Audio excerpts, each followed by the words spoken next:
Acres of Diamonds by Russell H. Conwell. Recording by Phil Chenevert. Acres of Diamonds. When I was going down the Tigris and Euphrates rivers many years ago with a party of English travelers, I found myself under the direction of an old Arab guide whom we hired up at Baghdad, and I have often thought how that guide resembled our barbers in certain mental characteristics. He thought that it was not only his duty to guide us down those rivers and do what he was paid for doing, but also to entertain us with stories curious and weird, ancient and modern, strange and familiar. Many of them I have forgotten, and I am glad I have. But there is one I shall never forget. The old guide was leading my camel by its halter along the banks of those ancient rivers, and he told me story after story until I grew weary of his storytelling and ceased to listen. I have never been irritated with that guide when he lost his temper as I ceased listening, but I remembered that he took off his Turkish cap and swung it in a circle to get my attention. I could see it through the corner of my eye, and I determined not to look straight at him for fear he would tell another story. But although I am not a woman, I did finally look, and as soon as I did, he went right into another story. Said he, "I will tell you a story now, which I reserve for my particular friends." When he emphasized the words particular friends, I listened, and I have ever been glad I did.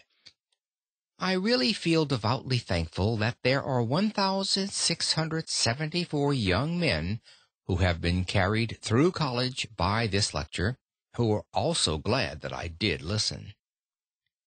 The old guide told me that there once lived, not far from the river Indus, an ancient Persian by the name of Ali Hafed. He said that Ali Hafed owned a very large farm, that he had orchards, grain fields, and gardens, that he had money at interest, and was a wealthy and contented man. He was contented because he was wealthy, and wealthy because he was contented. One day there visited that old Persian farmer one of these ancient Buddhist priests, one of the wise men of the East. He sat down by the fire and told the old farmer how this world of ours was made. He said that this world was once a mere bank of fog, and that the Almighty thrust his finger into this bank of fog and began slowly to move his finger around, increasing the speed until at last he whirled this bank of fog into a solid ball of fire. Then it went rolling through the universe, burning its way through other banks of fog, and condensed the moisture without, until it fell in floods of rain upon its hot surface and cooled the outward crust. Then the internal fires bursting outward through the crust threw up the mountains and hills, the valleys, the plains and prairies of this wonderful world of ours. If this internal molten mass came bursting out and cooled very quickly, it became granite. Less quickly, copper. Less quickly, silver. Less quickly, gold. And after gold, diamonds were made. Said the old priest, "A diamond is a congealed drop of sunlight." Now, this is literally scientifically true, that a diamond is an actual deposit of carbon from the sun. The old priest told Ali Hafed that if he had one diamond the size of his thumb, he could purchase the country. And if he had a mine of diamonds, he could place his children upon thrones through the influence of their great wealth. Ali Hafed heard all about diamonds, how much they were worth, and went to his bed that night a poor man. He had not lost anything, but he was poor because he was discontented, and discontented because he feared he was poor. He said, "I want a mine of diamonds." and he lay awake all night. Early in the morning he sought out the priest. I know by experience that a priest is very cross when awakened early in the morning, and when he shook that old priest out of his dreams, Ali Hafed said to him, "Will you tell me where I can find diamonds?" "Diamonds? What do you want with diamonds?" "Why, I wish to be immensely rich." "Well, then, go along and find them. That is all you have to do. Go and find them, and then you will have them." "But I don't know where to go." "Well, if you will find a river that runs through white sands, between high mountains in those white sands, you will always find diamonds." "I don't believe there is any such river." "Oh, yes, there are plenty of them. All you have to do is go and find them, and then you have them," said Ali Hafed. "I will go." So he sold his farm, collected his money, left his family in charge of a neighbor, and away he went in search of diamonds. He began his search very properly, to my mind, at the Mountains of the Moon. Afterwards he came around into Palestine, then wandered on into Europe, and at last, when his money was all spent and he was in rags, wretchedness, and poverty, he stood by the shore of that bay at Barcelona in Spain, when a great tidal wave came rolling in between the pillars of Hercules, and the poor, afflicted, suffering, dying man could not resist the awful temptation to cast himself into that incoming tide, and he sank beneath its foaming crest, never to rise in this life again. When that old guide had told me that awfully sad story, he stopped the camel I was riding on, and went back to fix the baggage that was coming off another camel, and I had an opportunity to muse over his story while he was gone. I remember saying to myself, why did he reserve that story for his particular friends? There seemed to be no beginning, no middle, no end, nothing to it. That was the first story I had ever heard told in my life, and would be the first one I ever read in which the hero was killed in the first chapter. I had but one chapter of that story, and the hero was dead. When the guide came back and took up the halter of my camel, he went right ahead with the story into the second chapter, just as though there had been no break. The man who purchased Ali Hafed's farm one day led his camel into the garden to drink, and as that camel put its nose into the shallow water of that garden brook, Ali Hafed's successor noticed a curious flash of light from the white sands of the stream. He pulled out a black stone, having an eye of light reflecting all the hues of the rainbow. He took the pebble into the house, and put it on the mantel which covers the central fires, and forgot all about it. A few days later, this same old priest came in to visit Ali Hafed's successor, and the moment he opened that drawing-room door, he saw that flash of light on the mantel, and he rushed up to it and shouted, "Here is a diamond! Has Ali Hafed returned?" "Oh, no, Ali Hafed is not returned, and that is not a diamond. That is nothing but a stone we found right out here in our own garden." "But," said the priest, "I tell you I know a diamond when I see it.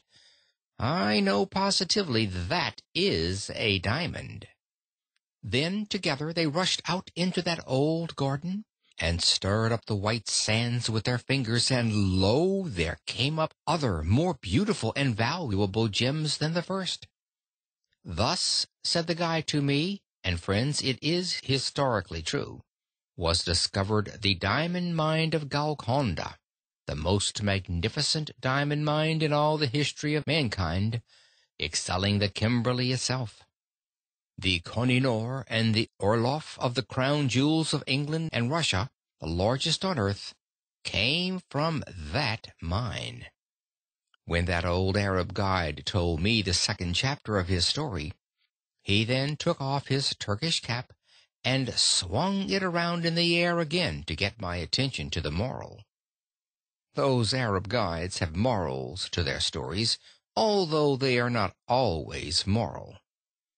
As he swung his hat, he said to me, "Had Ali Hafed remained at home and dug in his own cellar, or underneath his own wheat fields, or in his own garden, instead of wretchedness, starvation, and death by suicide in a strange land, he would have had acres of diamonds. For every acre of that old farm, yes, every shovelful, afterward revealed gems which since have decorated the crowns of monarchs." When he had added the moral to his story, I saw why he reserved it for his particular friends. But I did not tell him I could see it. It was that mean old Arab's way of going around a thing like a lawyer to say indirectly what he did not dare say directly, that, in his private opinion, there was a certain young man then traveling down the Tigris River that might better be at home in America. I did not tell him I could see that, but I told him his story reminded me of one, and I told it to him quick, and I think I will tell it to you. I told him of a man out in California in 1847 who owned a ranch. He heard they had discovered gold in Southern California, and so, with a passion for gold, he sold his ranch to Colonel Sutter, and away he went, never to come back. Colonel Sutter put a mill upon the stream that ran through that ranch, and one day his little girl brought some wet sand from the raceway into their home and sifted it through her fingers before the fire. And in that falling sand a visitor saw the first shining scales of real gold that were ever discovered in California. The man who owned that ranch wanted gold, and he could have secured it for the mere taking.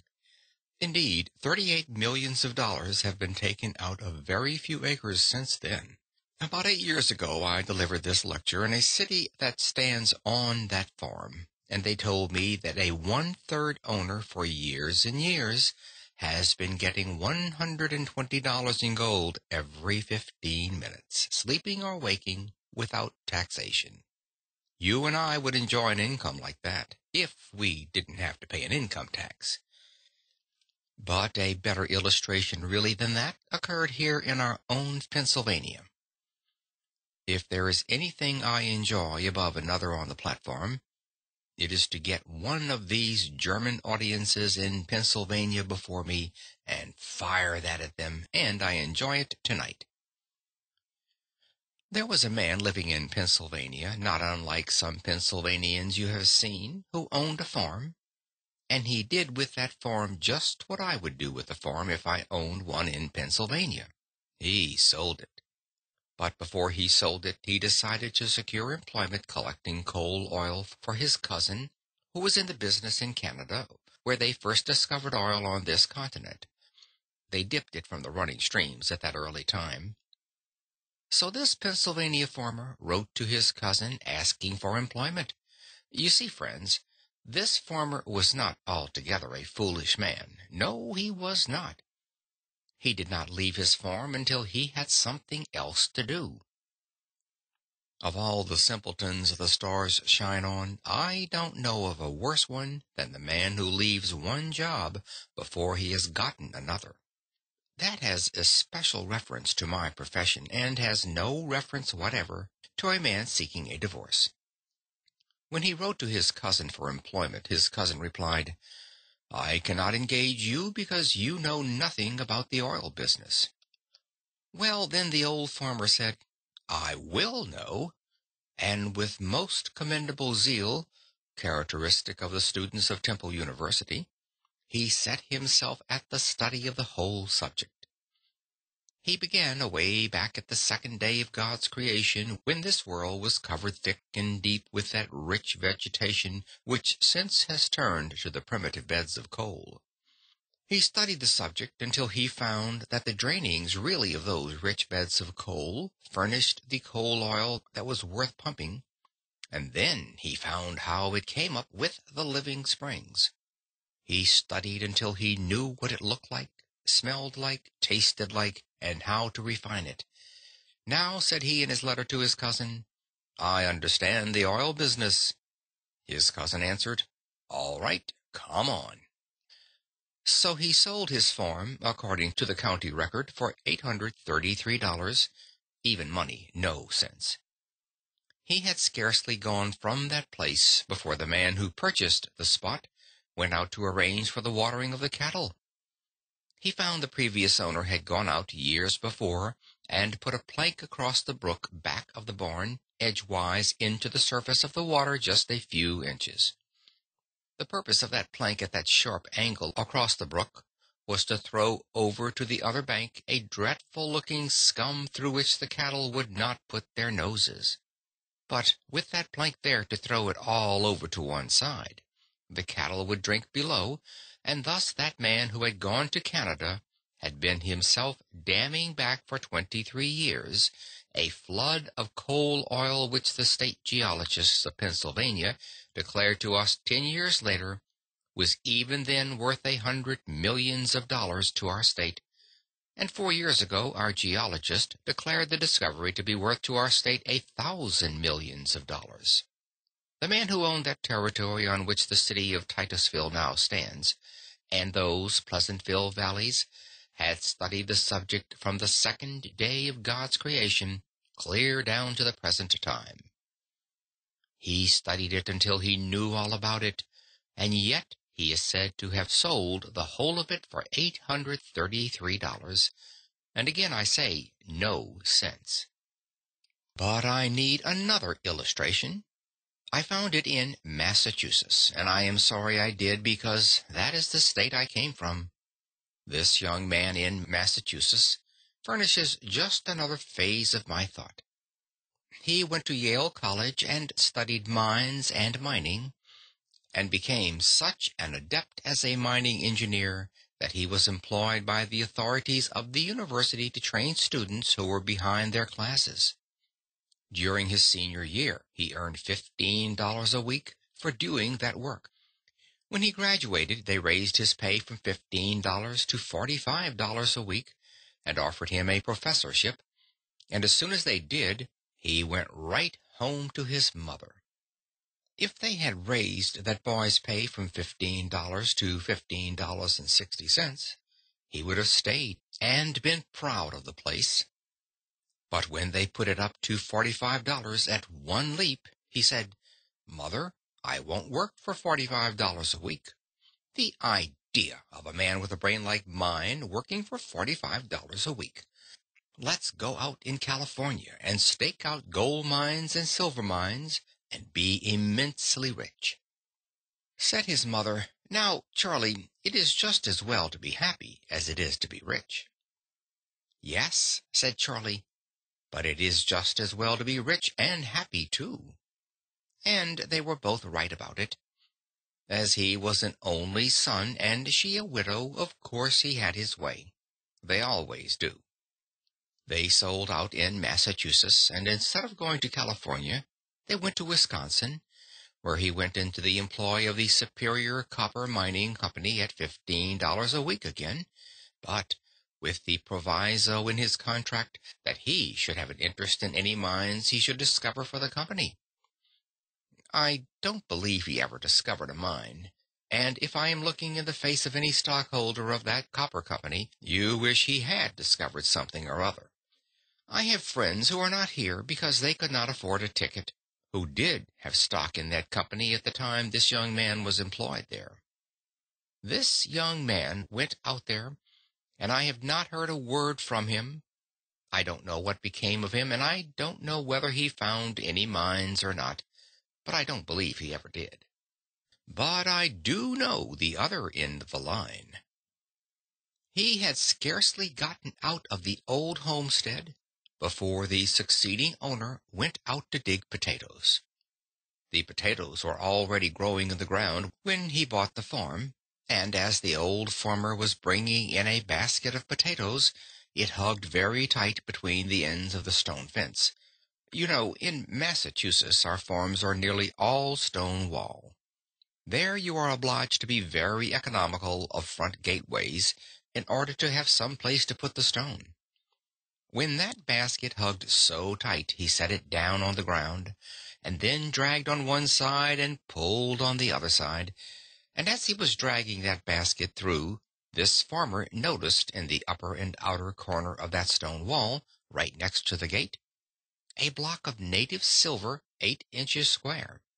That professor of mines, mining, and mineralogy, who knew so much about the subject that he would not work for $45 a week, when he sold that homestead in Massachusetts, sat right on that silver to make the bargain. He was born on that homestead, was brought up there, and had gone back and forth rubbing the stone with his sleeve until it reflected his countenance and seemed to say, "Here is $100,000 right down here just for the taking." But he would not take it. It was in a home in Newburyport, Massachusetts, and there was no silver there. All away off. Well, I don't know where, and he did not, but somewhere else. And he was a professor of mineralogy. My friends, that mistake is very universally made. And why should we even smile at him? I often wonder what has become of him. I do not know it all, but I will tell you what I guess as a Yankee. I guess that he sits out there by his fireside tonight with his friends gathered around him, and he is saying to them something like this. "Do you know that man Conwell who lives in Philadelphia?" "Oh, yes, I have heard of him." "Do you know that man Jones that lives in Philadelphia?" "Yes, I have heard of him, too." Then he begins to laugh and shakes his sides and says to his friends, "Well, they have done just the same thing I did, precisely." And that spoils the whole joke, for you and I have done the same thing he did. And while we sit here and laugh at him, he has a better right to sit out there and laugh at us. I know I have made the same mistakes, but of course that does not make any difference, because we don't expect the same man to preach and practice too. As I come here tonight and look around this audience, I am seeing again what through these 50 years I have continually seen. Men that are making precisely that same mistake. I often wish I could see the younger people, and would that the academy had been filled tonight with our high school scholars and our grammar school scholars, that I could have them to talk to. While I would have preferred such an audience as that, because they are most susceptible, as they have not grown up into their prejudices as we have, they have not gotten into any custom that they cannot break, they have not met with any failures as we have. And while I could perhaps do such an audience as that more good than I can do grown-up people, yet I will do the best I can with the material I have. I say to you that you have acres of diamonds in Philadelphia right where you now live. Oh, but you say, you cannot know much about our city if you think there are any acres of diamonds here. I was greatly interested in that account in the newspaper of the young man who found that diamond in North Carolina. It was one of the purest diamonds that has ever been discovered, and it has several predecessors near the same locality.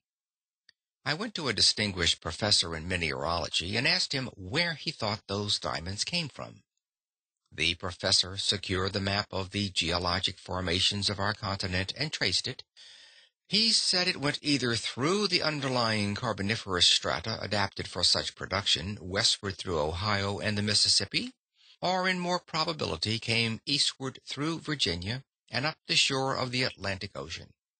It is a fact that the diamonds were there, for they have been discovered and sold, and that they were carried down there during the drift period from some northern locality. Now who can say but some person going down with his drill in Philadelphia will find some trace of a diamond mine yet down here? Oh, friends, You cannot say that you are not over one of the greatest diamond mines in the world, for such a diamond as that only comes from the most profitable mines that are found on earth. But it serves simply to illustrate my thought, which I emphasize by saying if you do not have the actual diamond mines literally, you have all that they would be good for to you.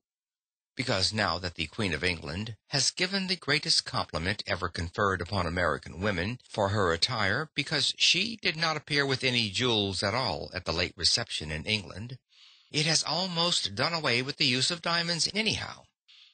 All you would care for would be the few you would wear if you wish to be modest, and the rest you would sell for money.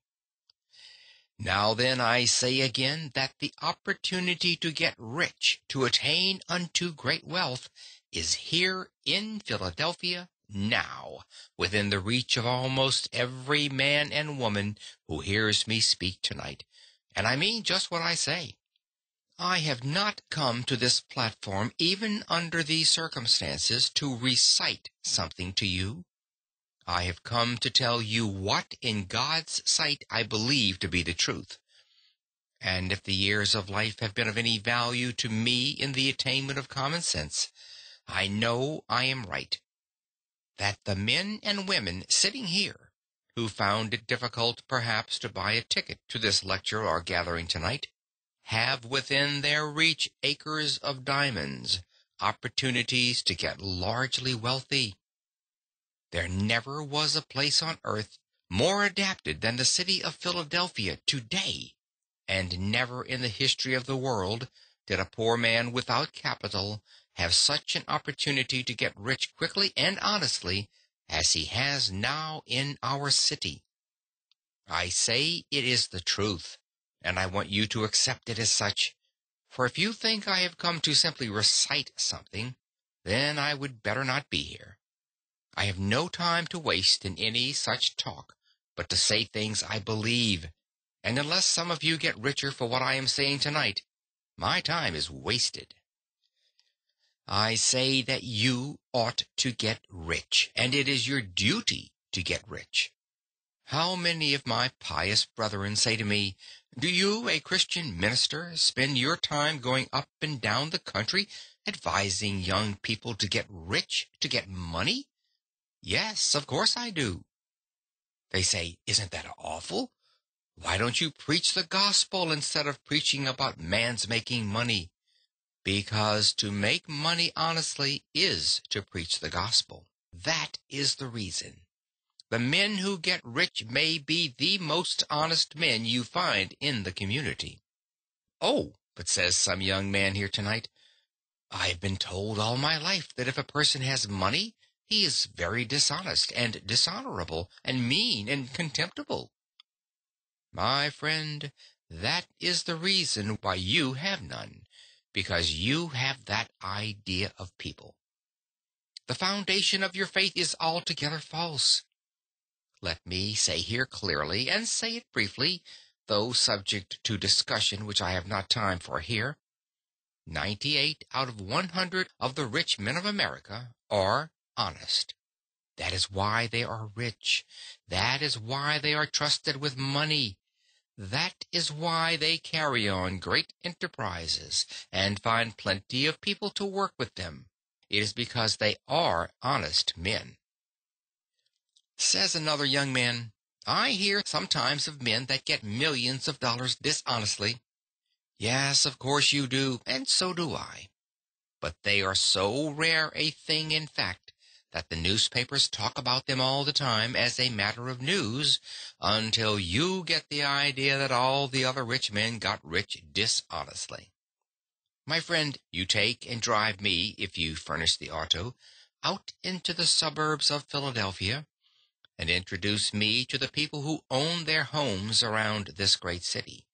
Those beautiful homes with gardens and flowers, those magnificent homes so lovely in their art. And I will introduce you to the very best people in character as well as in enterprise in our city, and you know I will. A man is not really a true man until he owns his own home. and they that own their homes are made more honorable and honest and pure and true and economical and careful by owning the home. For a man to have money, even in large sums, is not an inconsistent thing. We preach against covetousness, and you know we do in the pulpit, and oftentimes preach against it so long, and use the terms about filthy lucre so extremely, that Christians get the idea that when we stand in the pulpit, we believe it is wicked for any man to have money until the collection basket goes around. And then we almost swear at the people because they don't give more money. Oh, the inconsistency of such doctrines as that. Money is power, and you ought to be reasonably ambitious to have it.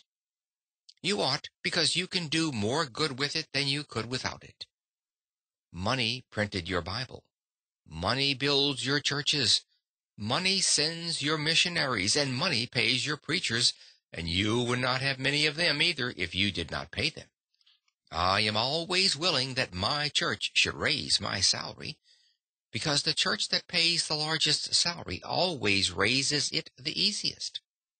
You never knew an exception to it in your life. The man who gets the largest salary can do the most good with the power that is furnished to him. Of course he can, if his spirit be right to use it for what it is given to him. I say then, you ought to have money. If you can honestly attain unto riches in Philadelphia, it is your Christian and godly duty to do so. It is an awful mistake of these pious people to think you must be awfully poor in order to be pious. Some men say, "Don't you sympathize with the poor people?" Of course I do, or else I would not have been lecturing these years. I won't give in but what I sympathize with the poor, but the number of poor who are to be sympathized with is very small. To sympathize with a man whom God has punished for his sins, thus to help him when God would still continue a just punishment, is to do wrong, no doubt about it. And we do that more than we help those who are deserving. While we should sympathize with God's poor, that is, those who cannot help themselves, let us remember there is not a poor person in the United States who was not made poor by his own shortcomings, or by the shortcomings of someone else. It is all wrong to be poor anyhow. Let us give in to that argument and pass that to one side. A gentleman gets up back there and says, "Don't you think there are some things in the world that are better than money?" Of course I do, but I am talking about money now. Of course there are some things higher than money. Oh, yes, I know by the grave that has left me standing alone that there are some things in the world that are higher and sweeter and purer than money. Well do I know there are some things higher and grander than gold. Love is the grandest thing on God's earth, but fortunate the lover who has plenty of money. Money is power. Money is force. Money will do good as well as harm. In the hands of good men and women, it could accomplish, and it has accomplished, good. I hate to leave that behind me. I heard a man get up in a prayer meeting in our city and thank the Lord he was one of God's poor. Well, I wonder what his wife thinks about that. She earns all the money that comes into that house, and he smokes a part of that on the veranda. I don't want to see any more of the Lord's poor of that kind, and I don't believe the Lord does. And yet there are some people who think that in order to be pious you must be awfully poor and awfully dirty. That does not follow at all. While we sympathize with the poor, let us not teach a doctrine like that. Yet the age is prejudiced against advising a Christian man, or as a Jew would say, a godly man, from attaining unto wealth. The prejudice is so universal, and the years are far enough back, I think, for me to safely mention that years ago up at Temple University, There was a young man in our theological school who thought he was the only pious student in that department. He came into my office one evening and sat down by my desk and said to me, "Mr. President, I think it is my duty, sir, to come in and labor with you." "What has happened now?" said he. "I heard you say at the academy at the Pierce School commencement that you thought it was an honorable ambition for a young man to desire to have wealth, and that you thought it made him temperate, made him anxious to have a good name, and made him industrious. You spoke about man's ambition to have money helping to make him a good man. Sir, I have come to tell you the Holy Bible says that money is the root of all evil." I told him I had never seen it in the Bible, and advised him to go out into the chapel and get the Bible, and show me the place. So he went for the Bible, and soon he stalked into my office with the Bible open, with all the bigoted pride of the narrow sectarian, or of one who founds his Christianity on some misinterpretation of Scripture. He flung the Bible down on my desk, and fairly squealed into my ear, "There it is, Mr. President. You can read it for yourself." I said to him, "Well, young man, you will learn when you get a little older that you cannot trust another denomination to read the Bible for you. You belong to another denomination. You are taught in the theological school, however, that emphasis is exegesis. Now, will you take that Bible and read it yourself and give the proper emphasis to it?" He took the Bible and proudly read, "The love of money is the root of all evil." Then he had it right. And when one does quote aright from that same old book, he quotes the absolute truth. I have lived through 50 years of the mightiest battle that old book has ever fought, and I have lived to see its banners flying free, for never in the history of the world did the great minds of earth so universally agree that the Bible is true, all true, as they do at this very hour. So I say that when he quoted right, of course he quoted the absolute truth. The love of money is the root of all evil. He who tries to attain unto it too quickly or dishonestly will fall into many snares, no doubt about that. The love of money. What is that?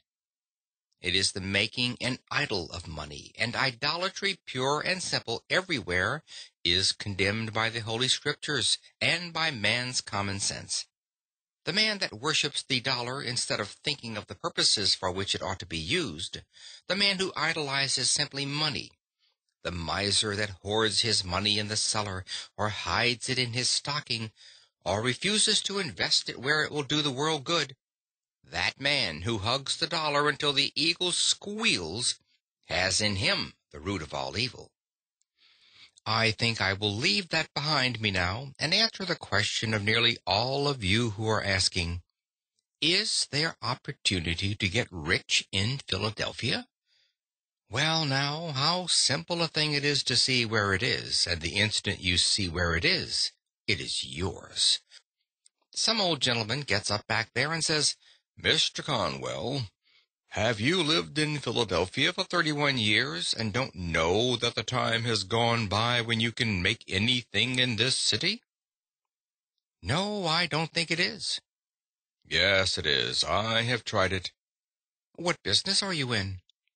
I kept a store here for 20 years and never made over $1,000 in the whole 20 years.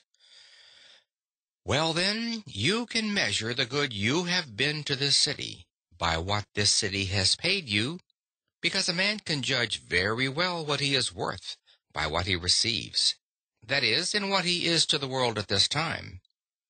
If you have not made over $1,000 in 20 years in Philadelphia, it would have been better for Philadelphia if they had kicked you out of the city 19 years and 9 months ago. A man has no right to keep a store in Philadelphia 20 years and not make at least $500,000, even though it be a corner grocery uptown. You say, "You cannot make $5,000 in a store now." Oh, my friends, if you will take only 4 blocks around you and find out what the people want and what you ought to supply and set them down with your pencil and figure out the profits you would make if you did supply them, you would very soon see it. There is wealth right within the sound of your voice. Someone says, "You don't know anything about business. A preacher never knows a thing about business." Well, then I will have to prove that I am an expert. I don't like to do this, but I have to do it because my testimony will not be taken if I am not an expert. My father kept a country store, and if there is any place under the stars where a man gets all sorts of experience in every kind of mercantile transactions, it is in the country store. I am not proud of my experience, but sometimes when my father was away, he would leave me in charge of the store, though fortunately for him that was not very often. But this did occur many times, friends. A man would come in the store and say to me, "Do you keep jackknives?" "No, we don't keep jackknives." And I went off whistling a tune. What did I care about that man, anyhow? Then another farmer would come in and say, "Do you keep jackknives?" "No, we don't keep jackknives." Then I went away and whistled another tune. Then a third man came right in the same door and said, "Do you keep jackknives?" "No. Why is everyone around here asking for jackknives? Do you suppose we are keeping this store to supply the whole neighborhood with jackknives?" Do you carry on your store like that in Philadelphia? The difficulty was, I had not then learned that the foundation of godliness and the foundation principle of success in business are both the same precisely.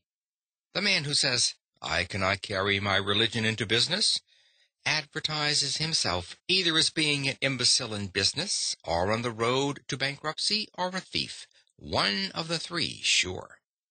He will fail within a very few years. He certainly will if he doesn't carry his religion into business. If I had been carrying on my father's store on a Christian plan, godly plan, I would have had a jackknife for the third man when he called for it. Then I would have actually done him a kindness, and I would have received a reward myself, which it would have been my duty to take. There are some over-pious Christian people who think if you take any profit on anything you sell, that you are an unrighteous man. On the contrary, you would be a criminal to sell goods for less than they cost. You have no right to do that. You cannot trust a man with your money who cannot take care of his own. You cannot trust a man in your family that is not true to his own wife. You cannot trust a man in the world who does not begin with his own heart, his own character, and his own life. It would have been my duty to have furnished a jackknife to the third man, or the second, and to have sold it to him and actually profited myself. I have no more right to sell goods without making a profit on them than I have to overcharge him dishonestly beyond what they are worth. But I should so sell each bill of goods that the person to whom I sell shall make as much as I make. To live and let live is the principle of the gospel, and the principle of everyday common sense. Oh, young man, hear me. Live as you go along. Do not wait until you have reached my years before you begin to enjoy anything of this life. If I had the millions back, or 50 cents of it, which I have tried to earn in these years, it would not do me anything like the good that it does me now in this almost sacred presence tonight. Oh, yes, I am paid over and over 100-fold tonight for dividing, as I have tried to do in some measure, as I went along through the years. I ought not to speak that way. It sounds egotistic, but I am old enough now to be excused for that. I should have helped my fellow men, which I have tried to do, and everyone should try to do, and get the happiness of it. The man who goes home with the sense that he has stolen $1 that day, that he has robbed a man of what was his honest due, is not going to sweet rest. He arises tired in the morning, and goes with an unclean conscience to his work the next day. He is not a successful man at all, although he may have laid up millions. But the man who goes through life dividing always with his fellow men, making and demanding his own rights and his own profits, and giving to every other man his rights and profits, lives every day, and not only that, but it is the royal road to great wealth. The history of the thousands of millionaires shows this to be the case. The man over there, who said he could not make anything in a store in Philadelphia, has been carrying on his store on the wrong principle. Suppose I go into your store tomorrow morning and ask, "Do you know neighbor A who lives 1 square away at house number 1240? Oh, yes, I have met him. He deals here at the corner store. Where did he come from? I don't know. How many does he have in his family? I don't know. What ticket does he vote? I don't know. What church does he go to? I don't know and don't care. What are you asking all these questions for? If you had a store in Philadelphia, would you answer me like that? If so, then you are conducting your business just as I carried on my father's business in Worthington, Massachusetts. You don't know where your neighbor came from when he moved to Philadelphia, and you don't care. If you had cared, you would be a rich man now. If you had cared enough about him to take an interest in his affairs, to find out what he needed, you would have been rich. But you go through the world saying, "No opportunity to get rich." And there is the fault right at your own door. But another young man gets up over there and says, "I cannot take up the mercantile business." While I am talking of trade, it applies to every occupation. Why can't you go into the mercantile business? Because I haven't any capital. Oh, the weak and dullish creature that can't see over its collar. It makes a person weak to see these little dudes standing around the corners and saying, "Oh, if I had plenty of capital, how rich I would get." Young man, do you think you are going to get rich on capital? Certainly. Well, I say certainly not. If your mother has plenty of money and she will set you up in business, you will set her up in business, supplying you with capital. The moment a young man or woman gets more money than he or she has grown to by practical experience, that moment he has gotten a curse. It is no help to a young man or woman to inherit money. It is no help to your children to leave them money, but if you leave them education, if you leave them Christian and noble character, if you leave them a wide circle of friends, if you leave them an honorable name, it is far better than that they should have money. It would be worse for them, worse for the nation, that they should have any money at all. Oh, young man, if you have inherited money, don't regard it as a help. It will curse you through your years and deprive you of the very best things of human life.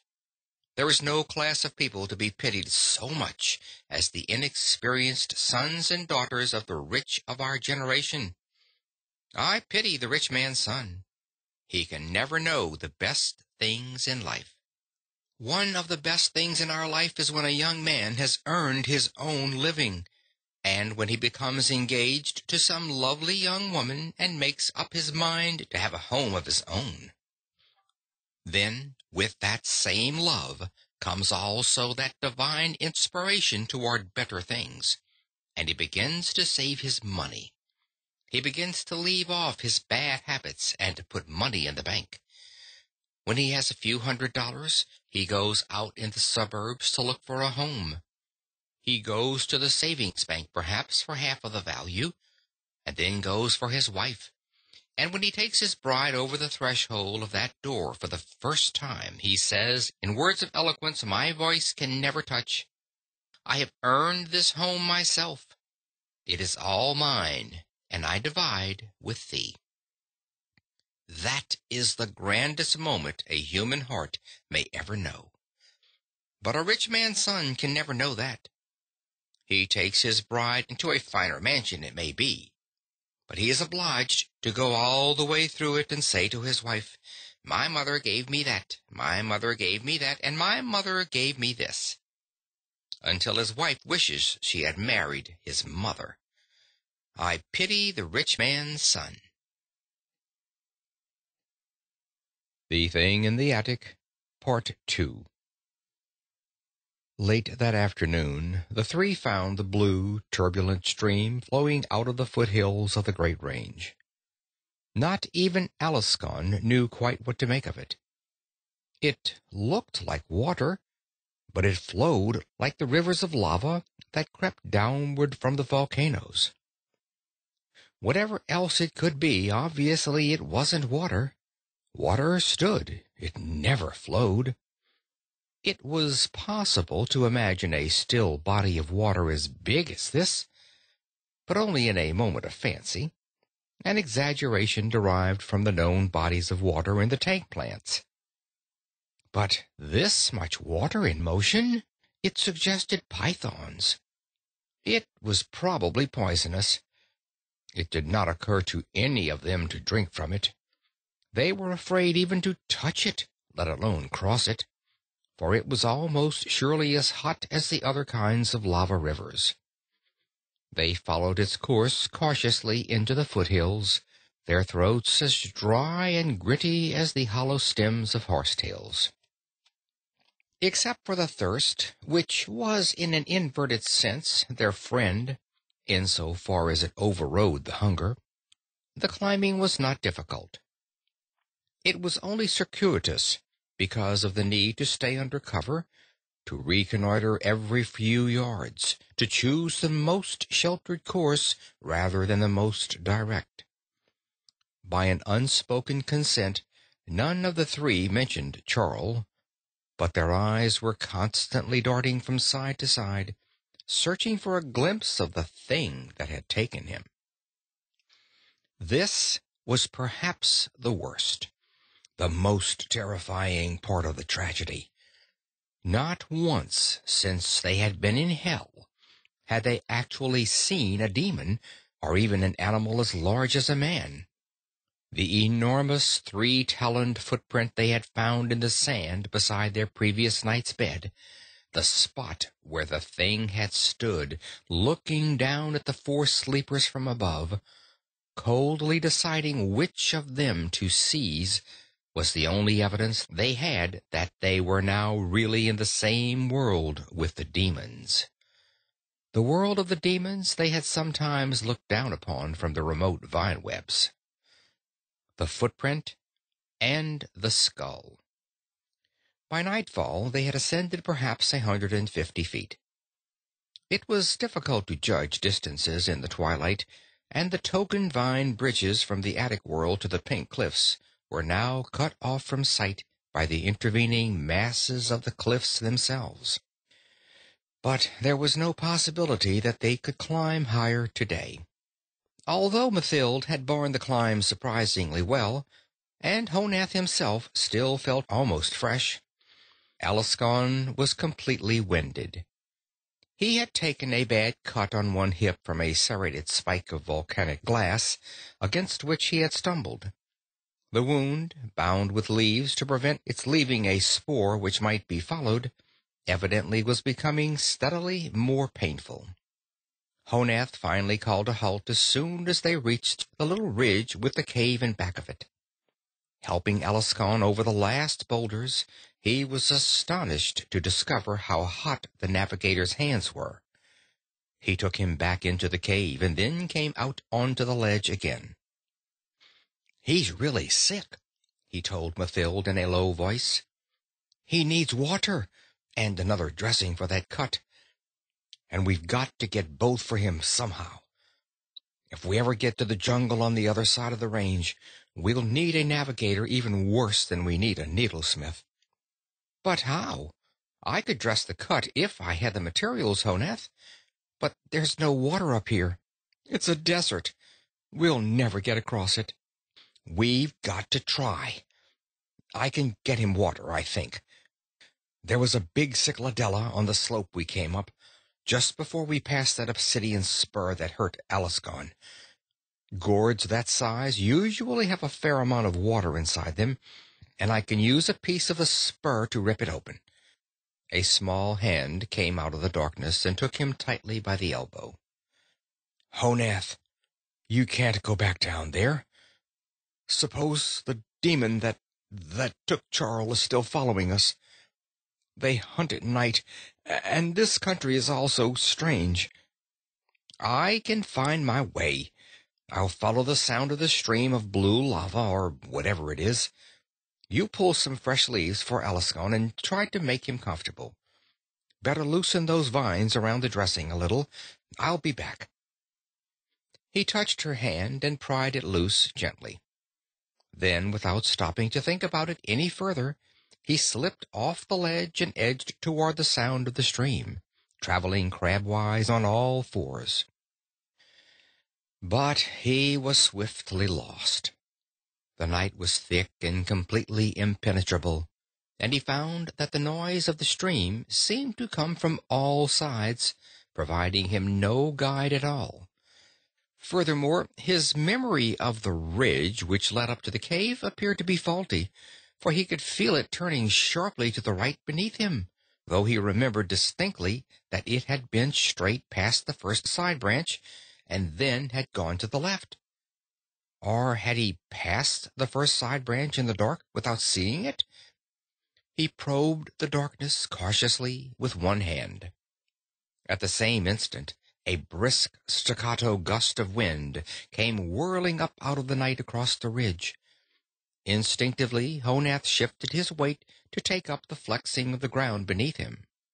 He realized his error instantly and tried to arrest the complex set of motions, but a habit pattern so deeply ingrained could not be frustrated completely. Overwhelmed with vertigo, Honeth grappled at the empty air with hands, feet, and tail, and went toppling. An instant later, with a familiar noise and an equally familiar cold shock that seemed to reach throughout his body, he was sitting in the midst of water. Icy water. Water that rushed by him improbably with a menacing monkey-like chattering, but water all the same. It was all he could do to repress a hoot of hysteria.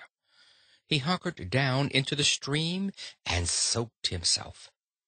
Things nibbled delicately at his calves as he bathed, but he had no reason to fear fish, small species of which often showed up in the tanks of the bromeliads.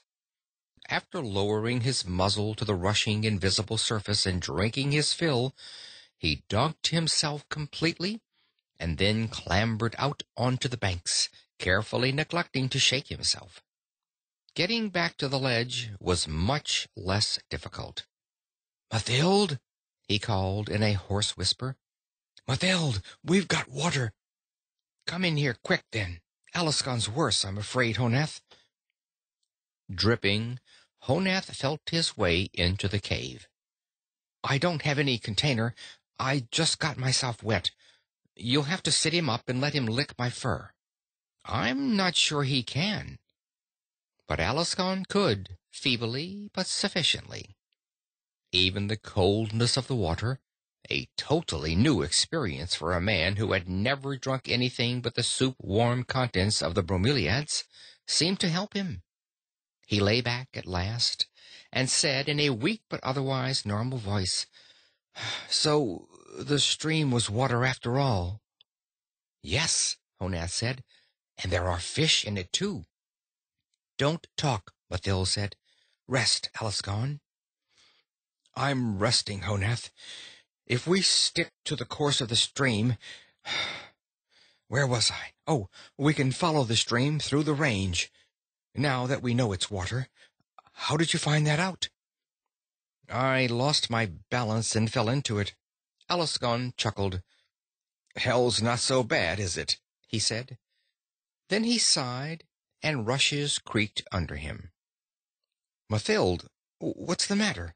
Did he die? No, he's breathing. He's still sicker than he realizes, that's all. Honath, if they'd known up above how much courage you have...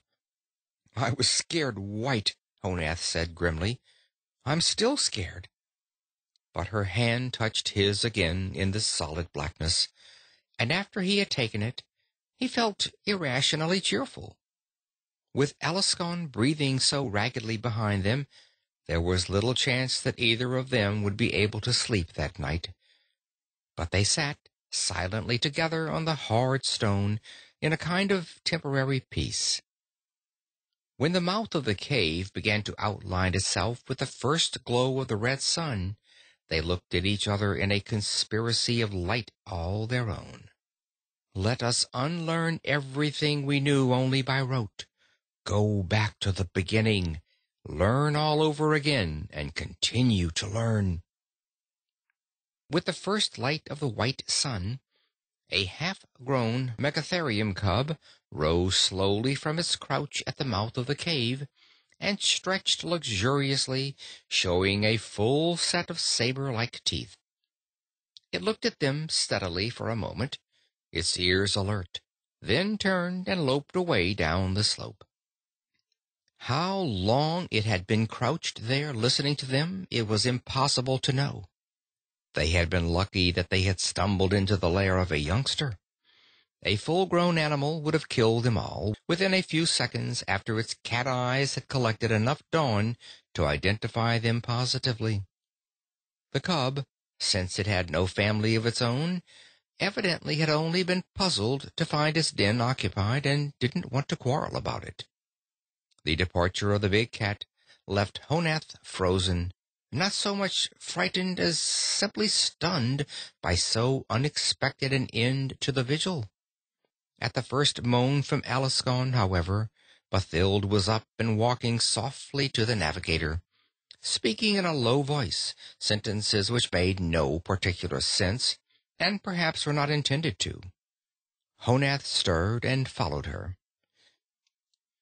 Halfway back into the cave, his foot struck something, and he looked down. It was the thigh bone of some medium-large animal, imperfectly clean and not very recent. It looked like a keepsake the megatherium had hoped to save from the usurpers of its lair.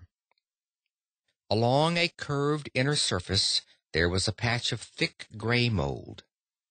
Honath squatted and peeled it off carefully. Mathild, we can put this over the wound, he said. Some moles help prevent wounds from festering. How is he?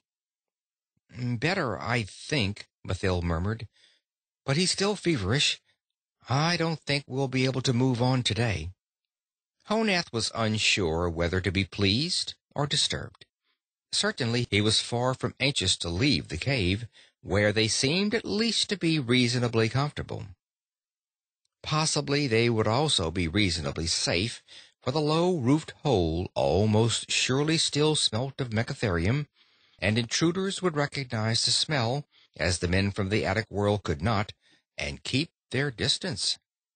They would have no way of knowing that the cat had only been a cub, and that it had vacated the premises, though of course the odor would fade before long. Yet it was important to move on, to cross the great range if possible, and in the end to wind their way back to the world where they belonged, and to win vindication no matter how long it took. Even should it prove relatively easy to survive in hell, and there were few signs of that thus far, the only proper course was to fight until the attic world was totally regained. After all, it would have been the easy and the comfortable thing, back there at the very beginning, to have kept one's incipient heresies to oneself and remained on comfortable terms with one's neighbors. But Honath had spoken up, and so had the rest of them in their fashions. It was the ancient internal battle between what Honath wanted to do and what he knew he ought to do. He had never heard of Kant and the categorical imperative, but he knew well enough which side of his nature would win in the long run. And it had been a cruel joke of heredity which had fastened a sense of duty onto a lazy nature. It made even small decisions egregiously painful. But for the moment at least, the decision was out of his hands. Alaskan was too sick to be moved. In addition, the strong beams of sunlight which had been glaring in across the floor of the cave were dimming by the instant, and there was a distant, premonitory growl of thunder. "Then we'll stay here," he said. "It's going to rain again, and hard this time. Once it's falling in earnest, I can go out and pick up some fruit. It'll screen me, even if anything is prowling around in it. And I won't have to go as far as the stream for water, as long as the rain keeps up." The rain, as it turned out, kept up all day in a growing downpour, which completely curtained the mouth of the cave by early afternoon. The chattering of the nearby stream grew quickly to a roar. By evening, Alaskan's fever seemed to have dropped almost to normal, and his strength nearly returned as well. The wound, thanks more to the encrusted mat of mold than to any complications within the flesh itself, was still ugly-looking, but it was now painful only when the navigator moved carelessly, and Mathild was convinced that it was mending. Alaskan himself, having been deprived of activity all day, was unusually talkative. "Has it occurred to either of you," he said in the gathering gloom, "that since that stream is water, it can't possibly be coming from the Great Range? All the peaks over there are just cones of ashes and lava. We've seen young volcanoes in the process of building themselves, so we're sure of that. What's more, they're usually hot. I don't see how there could possibly be any source of water in the range, not even runoff from the rains." "It can't just come up out of the ground," Honath said. "It must be fed by rain. By the way it sounds now, it could even be the first part of a flood."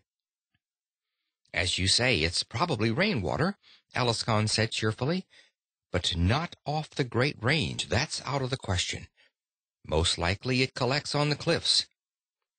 "I hope you're wrong," Honath said.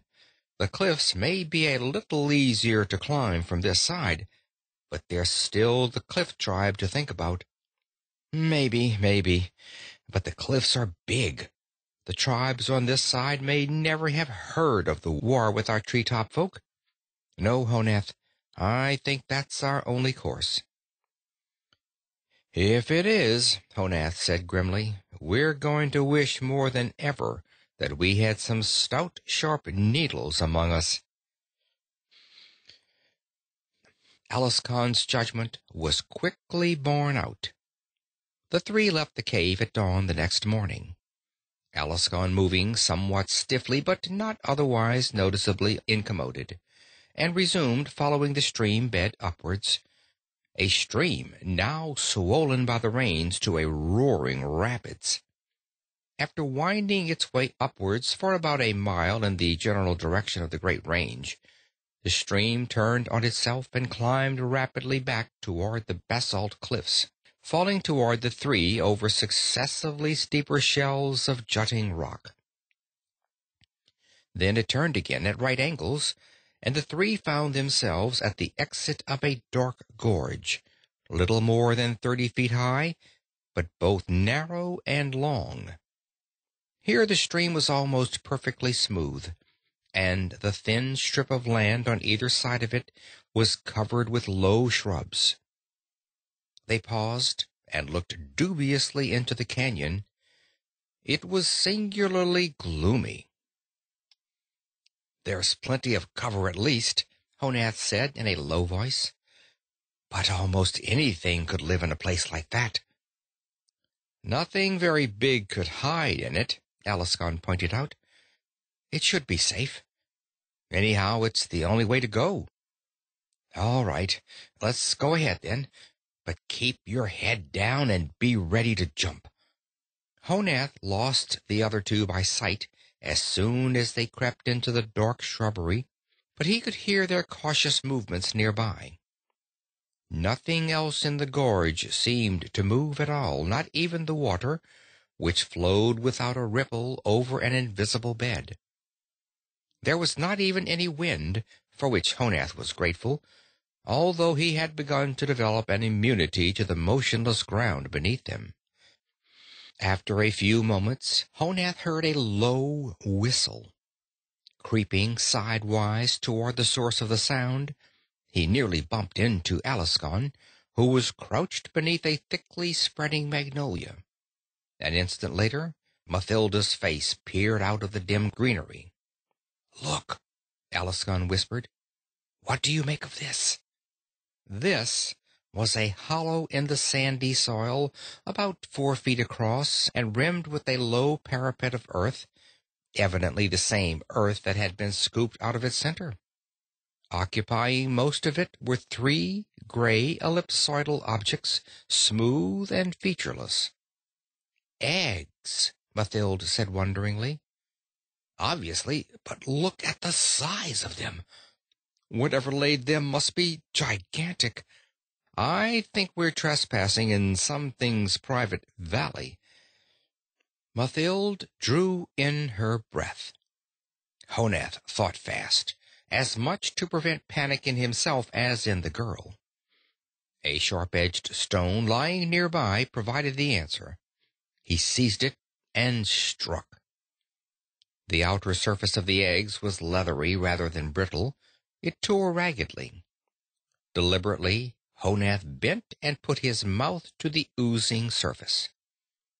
It was excellent. The flavor was decidedly stronger than that of birds' eggs, but he was far too hungry to be squeamish. After a moment's amazement, Alaskan and Mathilde attacked the other 2 ovoids with a will. It was the first really satisfying meal they had had in hell. When they finally moved away from the devastated nest, Honath felt better than he had since the day he was arrested.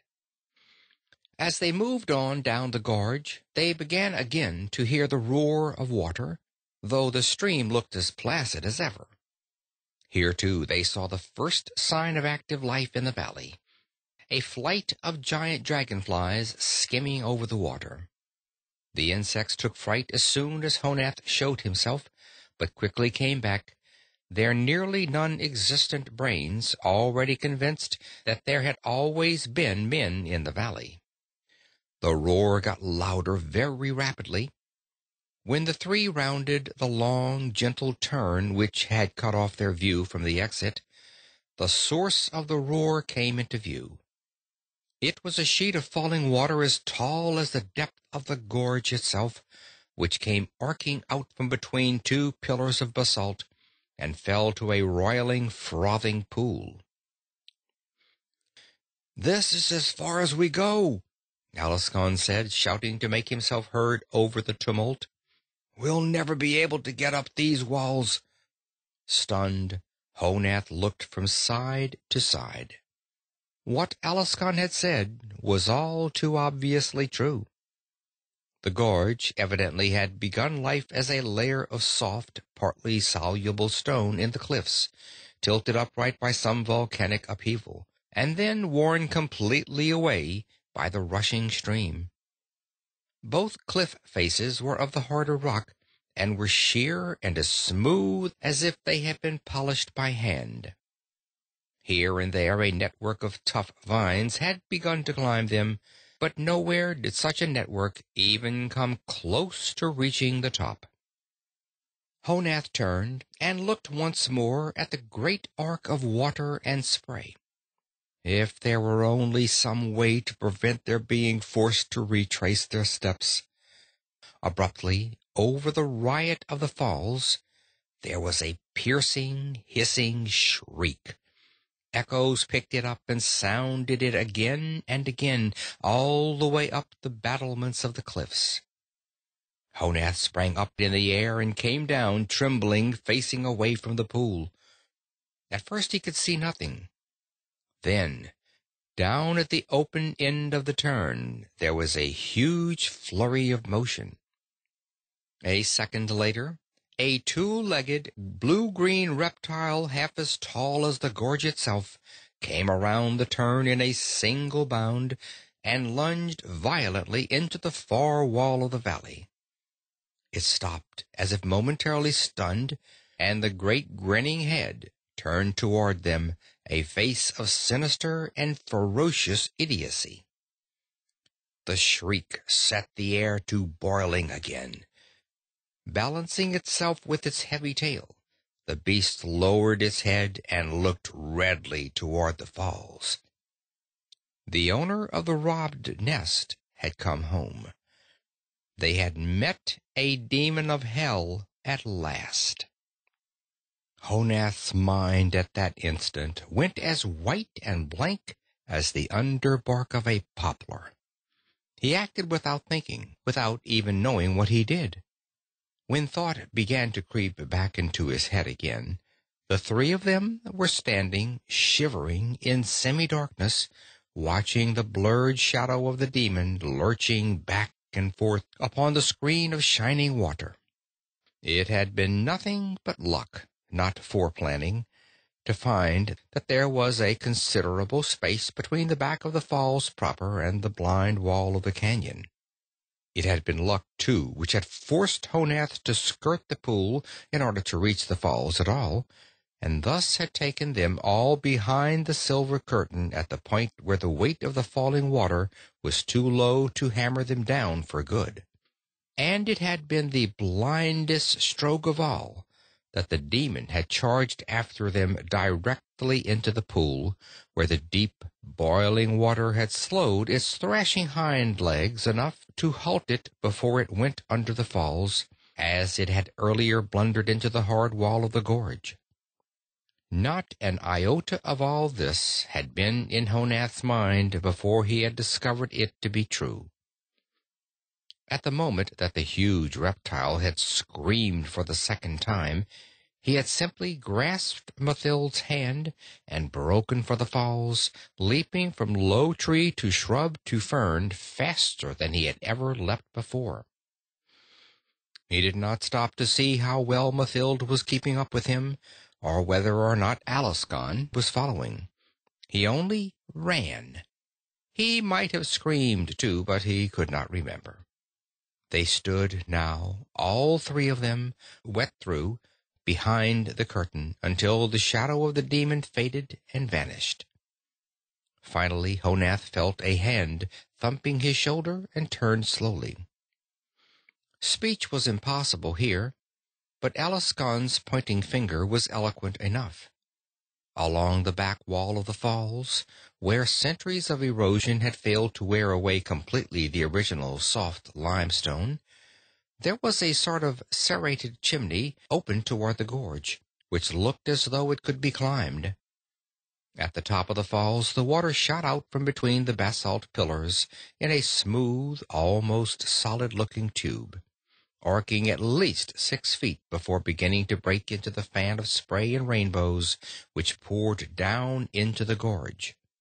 Once the chimney had been climbed, it should be possible to climb out from under the falls without passing through the water again. And after that... Abruptly, Honath grinned. He felt weak all through with reaction, and the face of the demon would probably be grinning in his dreams for a long time to come. But at the same time, he could not repress a surge of irrational confidence. He gestured upward jauntily, shook himself, and leaped forward into the throat of the chimney. Hardly more than an hour later, they were all standing on a ledge overlooking the gorge, with the waterfall creaming over the brink next to them, only a few yards away.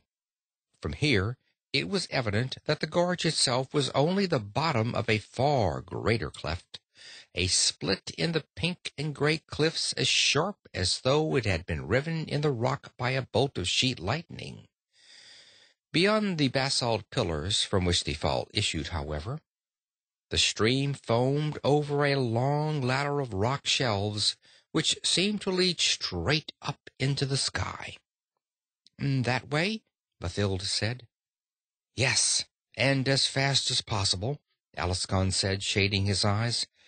"It must be late. I don't think the light will last much longer."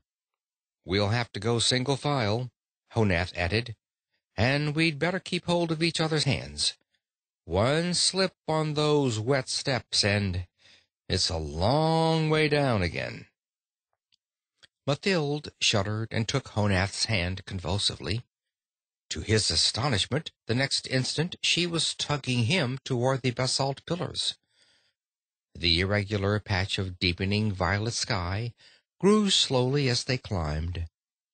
They paused often, clinging to the jagged escarpments until their breath came back, and snatching icy water in cupped palms from the stream that fell down the ladder beside them. There was no way to tell how far up into the dusk the way had taken them, but Honath suspected that they were already somewhat above the level of their own vine-web world. The air smelled colder and sharper than it ever had above the jungle. The final cut in the cliffs through which the stream fell was another chimney. It was steeper and more smooth-walled than the one which had taken them out of the gorge under the waterfall, but narrow enough to be climbed by bracing one's back against one side and one's hands and feet against the other. The column of air inside the chimney was filled with spray, but in hell that was too minor a discomfort to bother about. At long last, Honath heaved himself over the edge of the chimney onto flat rock, drenched and exhausted, but filled with an elation he could not suppress and did not want to. They were above the attic jungle. They had beaten hell itself. He looked around to make sure that Mathilde was safe, and then reached a hand down to Alaskan. The navigator's bad leg had been giving him trouble. Honath heaved mightily, and Alaskan came heavily over the edge and lit sprawling on the high mesa. The stars were out. For a while they simply sat and gasped for breath. Then they turned one by one to see where they were. There was not a great deal to see. There was the mesa, domed with stars on all sides, and a shining, finned spindle, like a gigantic minnow, pointing skyward in the center of the rocky plateau, and around the spindle, indistinct in the starlight, around the shining minnow, tending it, were giants. This, then, was the end of the battle to do what was right, whatever the odds. All the show of courage against superstition, all the black battles against hell itself came down to this. The giants were real. They were inarguably real. Though they were twice as tall as men, stood straighter, had broader shoulders, were heavier across the seat, and had no visible tails, their fellowship with men was clear. Even their voices, as they shouted to each other around their towering metal minnow, were the voices of men made into gods, voices as remote from those of men as the voices of men were remote from those of monkeys, yet just as clearly of the same family. These were the giants of the Book of Laws. They were not only real, but they had come back to Tellura as they had promised to do. And they would know what to do with unbelievers, and with fugitives from hell. It had all been for nothing. Not only the physical struggle, but the fight to be allowed to think for oneself as well. The gods existed, literally, actually. This belief was the real hell from which Honath had been trying to fight free all his life. But now it was no longer just a belief. It was a fact that he was seeing with his own eyes. The giants had returned to judge their handiwork, and the first of the people they would meet would be 3 outcasts, 3 condemned and degraded criminals, 3 jailbreakers, the worst possible detritus of the Attic world. All this went searing through Honath's mind in less than a second, but nevertheless, Alaskon's mind evidently had worked still faster. Always the most outspoken unbeliever of the entire little group of rebels, the one among them whose whole world was founded upon the existence of rational explanations for everything, his was the point of view most completely challenged by the sight before them now. With a deep, sharply indrawn breath, he turned abruptly and walked away from them. Buthil uttered a cry of protest, which she choked off in the middle, but it was already too late. A round eye on the great silvery minnow came alight, bathing them all in an oval patch of brilliance. Honath darted after the navigator. Without looking back, Alaskon suddenly was running. For an instant longer, Honath saw his figure poised delicately against the black sky. Then he dropped silently out of sight, as suddenly and completely as if he had never been. Alaskon had borne every hardship and every terror of the ascent from hell with courage and even with cheerfulness, but he had been unable to face being told that it had all been meaningless. Sick at heart, Honath turned back, shielding his eyes from the miraculous light. There was a clear call in some unknown language from near the spindle. Then there were footsteps, several pairs of them coming closer. It was time for the second judgment. After a long moment, a big voice from the darkness said, "Don't be afraid. We mean you no harm. We're men just as you are." The language had the archaic flavor of the Book of Laws, but it was otherwise perfectly understandable. A second voice said, "What are you called?" Honath's tongue seemed to be stuck to the roof of his mouth. While he was struggling with it, Buthil's voice came clearly from beside him. "He is Honath the pursemaker, and I am Athild the forager." "You are a long distance from the place we left your people," the first giant said. "Don't you still live in the vine webs above the jungles?" "Lord." "My name is Jarl 11. This man is Gerhardt Adler." This seemed to stop Mathild completely. Honath could understand why. The very notion of addressing giants by name was nearly paralyzing. But since they were already as good as cast down into hell again, nothing could be lost by it. "Jarl 11, he said. "The people still live among the vines. The floor of the jungle is forbidden. Only criminals are sent there. We are criminals." "Oh?" Jarl 11 said. "And you've come all the way from the surface to this mesa? Gerhardt, this is prodigious. You have no idea what the surface of this planet is like. It's a place where evolution has never managed to leave the tooth and nail stage. Dinosaurs from every period of the Mesozoic, primitive mammals all the way up the scale to the ancient cats, the works. That's why the original seeding team put these people in the treetops instead." "Honath, what was your crime?" Gerhardt Adler said. Honath was almost relieved to have the questioning come so quickly to this point. Jarl 11's aside, with its many terms he could not understand, had been frightening in its very meaninglessness. "There were 5 of us," Honath said in a low voice. "We said we did not believe in the giants." There was a brief silence. Then, shockingly, both Jarl 11 and Gerhard Adler burst into enormous laughter. Mathilde cowered, her hands over her ears. Even Honath flinched and took a step backward. Instantly the laughter stopped, and the giant called Jarl 11 stepped into the oval of light and sat down beside them.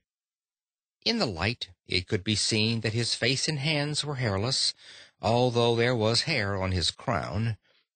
The rest of his body was covered by a kind of cloth. Seated, he was no taller than Honath, and did not seem quite so fearsome. "I beg your pardon," he said. "It was unkind of us to laugh, but what you said was highly unexpected. Gerhardt, come over here and squat down, so that you don't look so much like a statue of some general. Tell me, Honath, in what way did you not believe in the giants?" Honath could hardly believe his ears. A giant had begged his pardon? Was this still some joke even more cruel? But whatever the reason, Jarl 11 had asked him a question. "Each of the 5 of us differed," he said. "I held that you were not real, except as symbols of some abstract truth. One of us, the wisest, believed that you did not exist in any sense at all. But we all agreed that you were not gods." "And of course we aren't," Jarl 11 said. "We're men. We come from the same stock as you. We're not your rulers, but your brothers. Do you understand what I say?" "No," Honath admitted. "Then let me tell you about it. There are men on many worlds, Honath. They differ from one another because the worlds differ, and different kinds of men are needed to people each one. Gerhardt and I are the kind of men who live on a world called Earth, and many other worlds like it. We are 2 very minor members of a huge project called a seeding program, which has been going on for thousands of years now. It's the job of the seeding program to survey newly discovered worlds, and then to make men suitable to live on each new world." "To make men? But only gods—" No, be patient and listen," said Jarl 11. "We don't make men. We make them suitable. There's a great deal of difference between the two. We take the living germplasm, the sperm and the egg, and we modify it. When the modified man emerges, we help him to settle down in his new world. That's what we did on Telora. It happened long ago, before Gerhardt and I were even born. Now we've come back to see how you people are getting along, and to lend a hand if necessary." He looked from Honath to Mathilde and back again. "Do you understand?" he said. "I'm trying," Honath said. "But you should go down to the jungle top then. We're not like the others.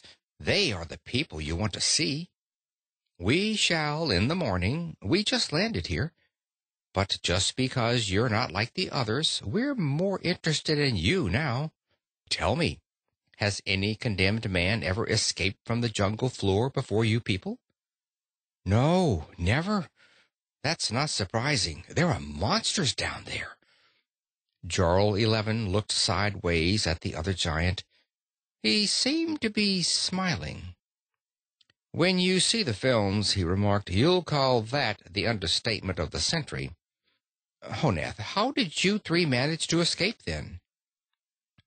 Haltingly at first, and then with more confidence as the memories came crowding vividly back, Honath told him. When he mentioned the feast at the demon's nest, Jarl 11 again looked significantly at Adler, but he did not interrupt. "And finally we got to the top of the chimney and came out on this flat space," Honath said. "Alaskan was still with us then. But when he saw you and the metal thing, he threw himself back down the cleft. He was a criminal like us, but he should not have died. He was a brave man and a wise one." "Not wise enough to wait until all the evidence was in," Adler said enigmatically. "All in all, Jarl, I'd say prodigious is the word for it. This is easily the most successful seeding job any team has ever done, at least in this limb of the galaxy. And what a stroke of luck to be on the spot just as it came to term, and with a couple at that." "What does he mean?" Honath said. "Just this, Honath. When the seeding team set your people up in business on Tellura, they didn't mean for you to live forever in the treetops. They knew that sooner or later you'd have to come down to the ground and learn to fight this planet on its own terms. Otherwise, you'd go stale and die out." "Live on the ground all the time?" Mathild said in a faint voice. "Yes, Mathild. The life in the treetops was to have been only an interim period, while you gathered knowledge you needed about Tellura and put it to use. But to be the real masters of the world, you will have to conquer the surface, too. The device your people worked out, that of sending criminals to the surface, was the best way of conquering the planet that they could have picked. It takes a strong will and courage to go against custom, and both those qualities are needed to lick Tellura. Your people exiled just such fighting spirits to the surface, year after year after year. Sooner or later, some of those exiles were going to discover how to live successfully on the ground and make it possible for the rest of your people to leave the trees.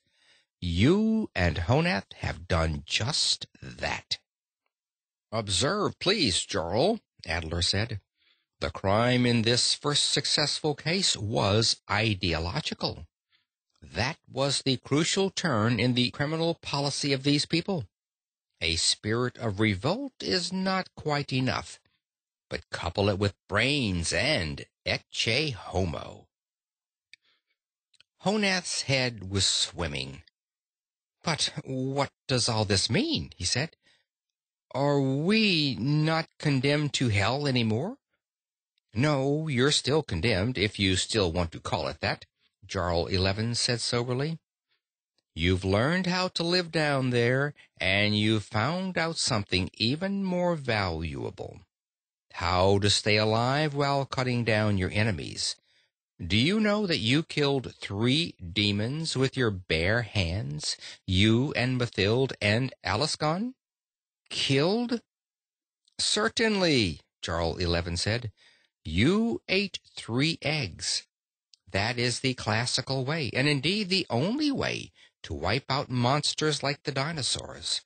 You can't kill the adults with anything short of an anti-tank gun, but they're helpless in embryo, and the adults haven't the sense to guard their nests." Honath heard, but only distantly. Even his awareness of Mathild's warmth next to him did not seem to help much. "Then we have to go back down there," he said dully, "and this time forever?" "Yes," Jarl 11 said, his voice gentle. "But you won't be alone, Honath. Beginning tomorrow, you'll have all your people with you." "All our people? But you're going to drive them out?" "All of them. Oh, we won't prohibit the use of the vine webs, too. But from now on, your race will have to fight it out on the surface as well. You and Mathild have proven that it can be done. It's high time the rest of you learned, too." "Jarl, you think too little of these young people themselves," Adler said. "Tell them what is in store for them. They are frightened."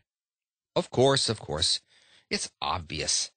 Honath, you and Mathild are the only living individuals of your race who know how to survive down there on the surface. And we're not going to tell your people how to do that. We aren't even going to drop them so much as a hint. That part of it is up to you." Honath's jaw dropped. "It's up to you," Jarl 11 repeated firmly. "We'll return you to your tribe tomorrow, and we'll tell your people that you two know the rules for successful life on the ground, and that everyone else has to go down and live there too. We'll tell them nothing else but that. What do you think they'll do then?" "I don't know," Honath said dazedly. "Anything could happen. They might even make us spokesman and spokeswoman, except that we're just common criminals. Uncommon pioneers, Honath. The man and the woman to lead the humanity of Tellura out of the attic into the wide world." Jarl 11 got to his feet, the great light playing over him. Looking up after him, Honath saw that there were at least a dozen other giants standing just outside the oval of light, listening intently to every word. "But there's a little time to be passed before we begin," Jarl 11 said. "Perhaps you two would like to look over our ship?" Humbly, but with a soundless emotion much like music inside him, Honath took Mathil's hand. Together they walked away from the chimney to hell, following the footsteps of the giants. End of The Thing in the Attic by James Blish. This book recorded by Phil Chenevert. Production copyright 2015 by Phil Chenevert.